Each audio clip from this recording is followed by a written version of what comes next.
इस टांडरवाड़ा की पावन धरती को नमन। इस गांव की इस मस्जिद से आगे जो माता है उसको नमन। हमारे इस आदिवासी एरिया के अंदर आदिवासियों में जनजागरण करने वाले, मानगढ़ से क्रांति का आगाज करने वाले गोविंद गुरु महाराज को नमन। और इस जाजम में बैठी हुई मेरा आदिवासी समुदाय, एससी समुदाय, माइनॉरिटी और मुस्लिम समाज के भाइयों को लाख लाख जोहार, जोहार सलाम, जोहार भीम। साथियों, बांसवाड़ा डूंगरपुर लोकसभा और बागीदोरा के कुदरती देन उपचुनाव की चुनावी सभा को सुनने के लिए आप लोग काफी समय से एकत्रित हुए हैं और इतने समय से इंतजार कर रहे हैं और बैठे हैं। उससे लगता है कि हम लोग दोनों चुनाव जीत चुके हैं। साथियों, ये देश आजाद हो गया, उसके 70-75 साल हो गए। हमारे बाप दादाओं ने वोट दिया, कभी फलानी पार्टी को दिया, कभी फलानी पार्टी को दिया, और कहते थे एक वोट है, घर में नहीं रखना, दे देना, यही बोलते थे ना। ये नहीं सोचा कि हमें वोट किसको देना चाहिए, क्यों देना चाहिए, और देने के बाद हमने कभी पूछा भी नहीं कि मेरा वोट, हमारे समुदाय का वोट ले जाकर के तुमने दिल्ली और जयपुर के अंदर क्या काम किया, ये पूछा क्या आपने? हमारे आदिवासी समुदाय हो, चाहे एससी हो, चाहे मुस्लिम भाई हो, उनके साथ में आज जो अन्याय और अत्याचार हो रहा है, उसके सबसे पहले गुनहगार हम लोग हैं, है कि नहीं है? हमने वोट देने से पहले वोट लेने वाले को कभी पूछा ही नहीं है और नींद में हमने वोट दिया है, किसी के कहने पे वोट दिया है। उसका दुखद परिणाम है आज भारत देश के अंदर लोकतंत्र पे खतरा है कि नहीं है? इस देश के अंदर जो आदिवासी रहता है, उस आदिवासी पे खतरा है। इस देश के अंदर हमारा जो माइनॉरिटी भाई रहता है, उसके ऊपर खतरा है।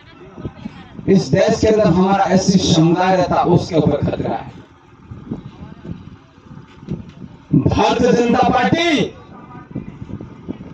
आज राम के नाम पर वोट मांग रही है। मैं ये कहना चाहता हूं, आपके पार्टी के बड़े से बड़े नेता, चाय बेचने वाले और आपके शाह अमित शाह जी, वो भी फेल हो गए। अब आप राम के नाम पे वोट मांग रहे हो, शर्म होनी चाहिए आपको। बीजेपी भाई, भगवान अगर आप लोग मानते हैं तो भगवान को भी चुनाव में लगाए तो भगवान भी पार्टी पक्ष हो जाएंगे। बाप पार्टी को वोट देने वाला आदमी भी भगवान राम को पुकार रहा है, कांग्रेस को वोट देने वाला आदमी भगवान राम को पुकार रहा है। बीजेपी वाले राम के नाम पे वोट मांग रहे हैं तो वो तो बीजेपी के हो गए। फिर हम किसी भगवान के विरोधी नहीं है, लेकिन भगवान को ला करके इनकी आड़ में जो वोट मांग रहे, इसका मतलब हमें लगता है इन लोगों ने काले कारनामे किए, काले कारनामे करने वाले लोगों को लिया है, इसलिए ये चुनाव हार रहे हैं। मेरे भाइयों बहनों, ऐसे बोलते हैं। और इस राजस्थान के अंदर देख लो, मध्य प्रदेश के अंदर देख लो, हरियाणा के अंदर देख लो, पंजाब के अंदर देख लो और गुजरात के अंदर देख लो, सबसे ज्यादा हमारे बहन और बेटियों के साथ में अन्याय हो रहा है, अत्याचार हो रहा है, छोटे छोटे बच्चों के साथ में बलात्कार हो रहा है। और भारतीय जनता पार्टी की सरकार है, आंखें बंद करके बैठी है। 26 तारीख के दिन इन सारे अन्याय और अत्याचार का जवाब हमें हमारे वोट के माध्यम से देना चाहिए कि नहीं देना चाहिए? देना चाहिए। दोनों हाथ खड़े करके बताइए, देना चाहिए तो। कभी एमपी का वीडियो आता है मध्य प्रदेश का, हमारे आदिवासी भाई पे एक विधायक, जिनकी घर वाली विधायक है, वो पेशाब कर रहा है। एक रतलाम का वीडियो आता है, हमारे आदिवासी भाई को पिकअप के पीछे बांध के मारा जा रहा है। एक मणिपुर का वीडियो आता है, हमारे आदिवासी समुदाय की बहन और बेटियों को बिना कपड़ों से मारपीट की जा रही है और घुमाया जा रहा है, जुलूस निकाले जा रहे हैं। इतना शर्मिंदी हरकत होने के बाद मणिपुर का राज्यपाल आदिवासी है, देश की राष्ट्रपति आदिवासी है, तो आदिवासी समाज के साथ में ये क्यों हो रहा है? ये हमें सोचना पड़ेगा ना कि नींद में ही वोट देने हैं। गणा कराइन भी कही रही है बस हो कही रहा आनंदपुरी एक वोट तो जेकी नालो पर एक ते सामने आलो हम कही रहे हैं। नींद में मत रहना मेरे भाई। 40 साल की राजनीति में इस समुदाय को साथ में लूटपाट की है, अत्याचार अन्याय किया है, उसका जवाब देना है हमको, और जवाब दे करके इनके सिपड़े साफ करने हैं इस एरिया से। उपचुनाव के प्रत्याशी सुभाष जी तमलिया हमारी गांगड़तलाई से आते हैं, बागीदरा के प्रधान रहे, गांगड़तलाई के प्रधान रहे कांग्रेस पार्टी से। आज कह रहे हैं कि फूल के निशान पे वोट दीजिए, राम के नाम पे वोट दीजिए।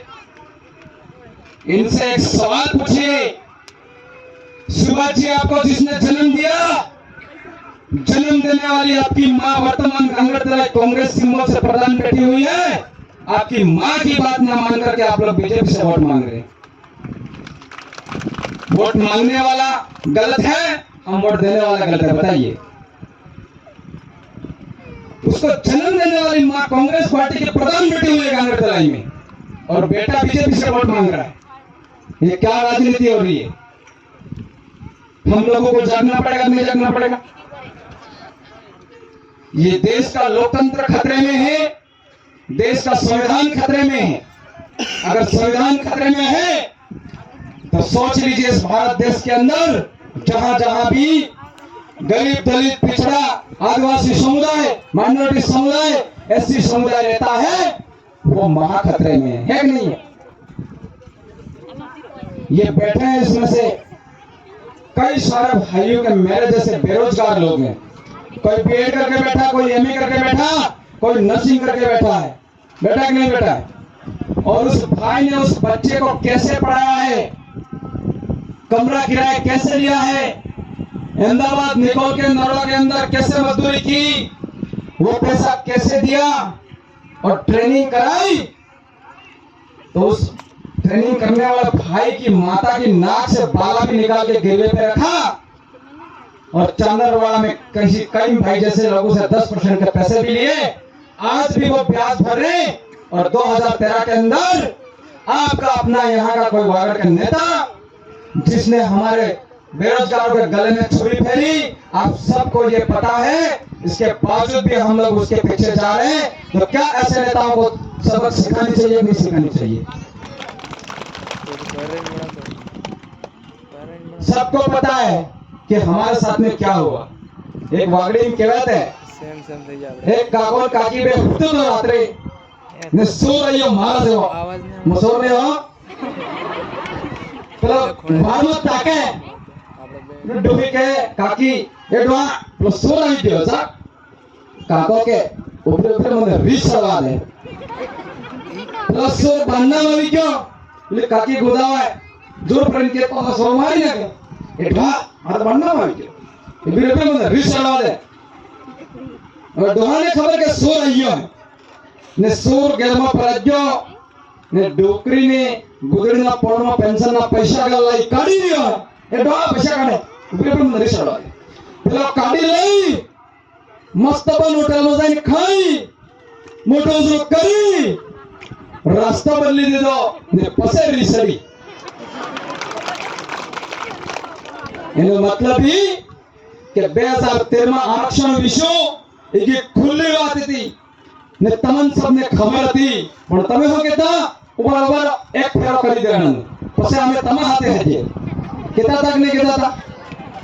ફેર વોટ આવતા ઉપર ઉપર એક ફેરો કરી દો ને પછી તમારા હાથે આપવાના હજી ને પેલા ભાઈ તમને રીસ હલાવી ને જતા રહ્યા આવડે રસ્તે આવું રીસ હલાવી આપણે ઓળખે છે હવામાં હે કે હજુ એનો હે આવે આટલો ગભો થજો નોકરી તે ગજે ને આવા આડા એરિયામાં જમીન બસેલી હે કે નહીં ને બીજેપી ની સરકાર हो के 400 पार कही नहीं गई 400 पार का नारा लगाने का कारण यह है 3 गुना बहुमत साबित करना और इस भारत का संविधान बना उसको खत्म करना, और संविधान खत्म होगा तो नीचे लेवल के आदिवासियों के जो संवैधानिक अधिकार है, जल जंगल जमीन का मालिक आदिवासी है, ये संविधान बोलता है तो संविधान खत्म हो जाएगा तो जल जंगल जमीन का मालिक आदिवासी रहेगा क्या? नहीं। तो 400 पार वालों के साथ में जाना है कि गीडा और डोटवाला के साथ जाना है, ये निर्णय आपको करना है। अभी भी कई सारे लोग कह रहे हैं डबल इंजन की सरकार है, विकास नहीं होगा, जाना चाहिए। डबल इंजन की सरकार बोलने वालों मैं कहना चाहता हूं, आपकी डबल इंजन की सरकार हो चाहे ट्रिपल इंजन की सरकार हो, 120 इंजन की सरकार गांव में बैठी हुई है, तुमको बख्शेगी नहीं, अब जाग उठिए। डबल इंजन की सरकार मार भाई पेंशन में माता डरावी दिया था मैंने, गारंटी साले ने नाम नहीं लगे ठोके गोबंद दे जाएगा इन्हें केवा वाले ने पूछा कि निकबलिंग કેટલા સમય હિસાબ ભાઈ તમે पेंशन में पैसा 5,000 થઈ ગયા, એનું કારણ એ કે પેલ ટેક્સ જતો એના 500 આવતા હતા, અમને જીએસટી લાગી ગઈ, એ પૈસો દિલ્હી માં જાય આપણો, એ પૈસો પાછો આવે 5,000 થઈ ગયા। और ये बोलते हैं इस एरिया के अंदर हमने विकास किया है, इनको जवाब देना चाहिए विकास किया तो हम लोगों ने आपको एक जोड़ी कपड़े से 15 जोड़ी कपड़े पहनने लायक बनाया, साइकिल और बुलेट पे चलने वाले आदमी को हेलीकॉप्टर में उड़ने लायक बनाया, उसकी वजह से तुमने हमारे इस एरिया में काम किया है, कोई मुफ्त का काम नहीं किया। इनको ये जवाब देना पड़ेगा नहीं देना पड़ेगा? अब की बार में हमें आपको वोट देना भी है और आपका विकास हमें लेना भी नहीं है। हम लोगों ने बहुत दिन विकास के नाम पे निकाल दिए, संविधान के अंदर हमारा जो संवैधानिक अधिकार है वो चाहिए और वो मांग सकते हैं, हमारी आवाज को दिल्ली में रख सकते हैं, तो मात्र और मात्र इस भील प्रदेश के शहर एक ही है, राजकुमार रॉक। हमारे यहाँ के शहर के जाने वाले नेताओं को हमने मौका दिया कि नहीं दिया? मंत्री तक का मौका दिया ना। तो इस एरिया के अंदर हमारा जो रिजर्वेशन बनता है, संविधान की मूल भावना के अनुरूप हमारा जो आरक्षण है, उस आरक्षण को खत्म करने का काम किया नहीं किया? जयपुर के सदन में जाके ऐसा काम किया तो दिल्ली के सदन में भेजोगे क्या हो जाएगा भाई? सारी गलतियों का जवाब देने के लिए एक ही मौका है आपके पास, 26 तारीख के दिन लोकतंत्र का त्योहार है और लोकतंत्र के जो ताला है उसकी चाबी है बैठी उस जनता के पास में है नहीं है, और वो चाबी ऐसी घुमानी है 40 साल से जो ताला लगा हुआ वो ताला लॉक हो जाना चाहिए और अपना खाता दिल्ली के अंदर खुलना चाहिए। खुलना चाहिए नहीं खुलना चाहिए? मेरे भाई, एक बच्चा अपनी मां से दूध मांगता है, रोता है दूध के लिए, तो दूध देना चाहिए कि उसको मारना चाहिए? हमारे लड़के काकरी डुंगरी डूंगरपुर में 1167 सीटों के लिए आंदोलन कर रहे नहीं कर रहे थे, और उस समय हमारे यहाँ के कद्दावर नेता सरकार के अंदर थे कि नहीं थे? सरकार में हमारे यहाँ के 17 एमएलए होने के बाद भी 15 एमएलए आंखें बंद करके बैठे थे और मात्र हमारे डूंगरपुर के 2 विधायक उन लड़कों के साथ में थे। तो तुम क्या वहां घंटा बजा रहे थे? वो सदन घंटा बजाने का है क्या? ये सारी चीजों का जवाब हमें उस 26 तारीख के दिन देना होगा, और नहीं दिया, ये आखिरी मौका है। इसमें इस लड़ाई को हमने नहीं जीता, आने वाले समय के लिए हम लोग गुलाम हो जाएंगे। साथियों, बातें बहुत है, छुट्टी आ गई है, एक ही गीत गाऊंगा, मेरी बात को खत्म करूंगा। भुवा दराजाईने कसमी खादी थी बाया, बेरवजी माजाईने कसमी खादी थी बाया, समूहवाड़ी बुनन लाईने कसमी खवाड़ी है बाया, ई कसमानो आबू थवनु है बाया,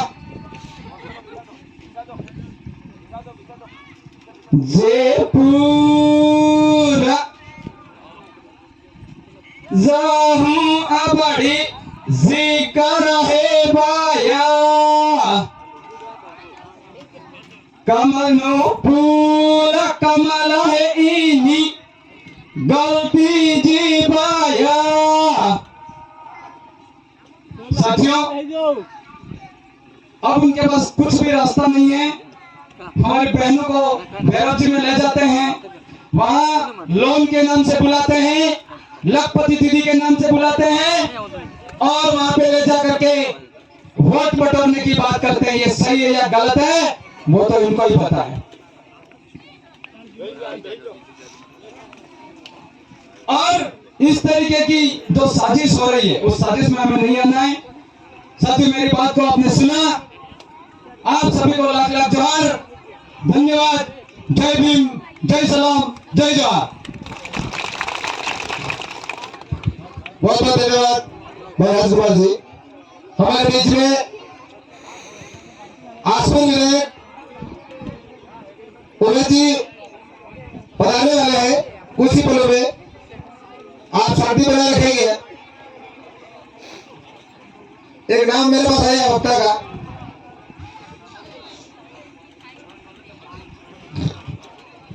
प्रवीण डामोर कुम्हारिया, बादशाह बिल कमेटी अध्यक्ष, ग्राम पंचायत बोरवनिया, वो आए और अपनी बात रखे। प्रवीण डामोर।